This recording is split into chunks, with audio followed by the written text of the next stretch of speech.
خواتین میں سے سوال ہے کہ جدا ہو جو دی سیاست سے تو رہ جاتی ہے چنگیزی، اگر سیاست کو دین سے الگ کر دیں گے، تنظیم اسلامی کی طرف اشارہ ہے، تو ہمیں بھی طاقت کیسے میسر آئے گی کہ ہم نفاذ کر سکیں اسلام کا؟ بہت ہی عمدہ سوال ہے اور بہت عملی سوال ہے. مجھے تو اس پر ایمان ہے، جدا ہو دین سیاست سے. میں سمجھتا ہوں کہ سیاست ہمارے دین میں دین سے جدا نہیں ہے بلکہ دین کے تابع ہے، اور جب تک کہ حکومت پر قبضہ نہیں ہوگا اسلام کو آپ نافذ نہیں کر سکتے. قبضہ کیسے ہو، یہ ہے سوال.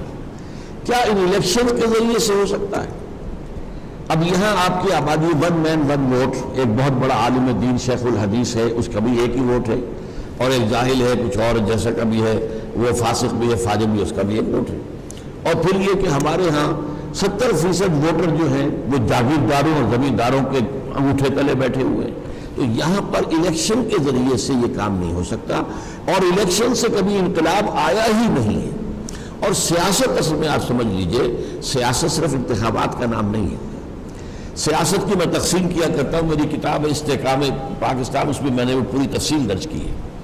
سیاست کو 2 حصوں میں تقسیم کر دیجیے، نظری سیاست، عملی سیاست. اب آپ کے جو صحافی ہوتے ہیں وہ سب سے بڑے سیاسی ہوتے ہیں.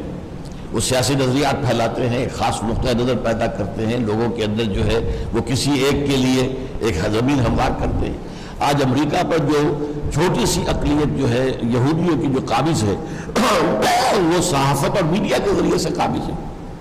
جدھر وہ میڈیا ان کا جو ہے عوام کو لے جاتا ہے ادھر چلے جاتے ہیں. تو وہ بھی صحافی جو ہے، انہیں سیاستدان کوئی نہیں کہتا لیکن وہ سیاسی تو ہے. ایک عملی سیاست جو ہے پھر اس کے بھی 2 حصے ہیں. ایک ہے انتخابی سیاست. انتخابی سیاست میں نظام بدلنا پیش نظر نہیں ہوتا، ہاتھ بدلنا پیش نظر. تم ہٹو ہم چلائیں گے، نظام وہی، تم ہٹ جاؤ ہم چلائیں گے. تو اس میں کچھ نہ کچھ جو ہے وہ منشور میں تھوڑا بہت فرق بھی ہوتا ہے. اب ڈیموکریٹس ہیں امریکہ کے اندر اور ریپبلکنز ہیں، کیا امریکہ کے نظام کے بارے میں ان کے اندر کوئی اختلاف ہے؟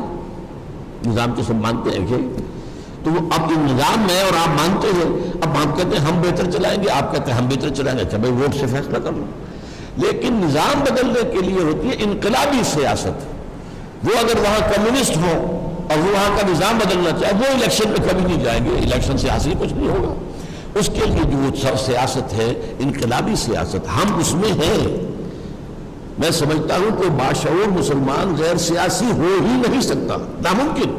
اس لیے جب ہمارا دین نظام مکمل ہے تو سیاست اس کا حصہ ہے، سیاست اس کے تابع ہے. لیکن سیاست میں نظری سیاست، عملی سیاست. عملی سیاست میں انتخابی سیاست اور انقلابی سیاست. اب انقلابی سیاست عرب جو ہوئی ایران کے اندر، تو کیا آیت اللہ خمینی جو ہے وہ انتخابات کے ذریعے سے وہاں حکومت میں آ سکتے تھے؟ سوچیے. میں نے تو ایک مثال دے دی تھی، وہ تو بہت دور کی تھی. حضور کے بارے میں تو ایسی بات کہتے ہوئے بھی ہمیں رکنا چاہیے.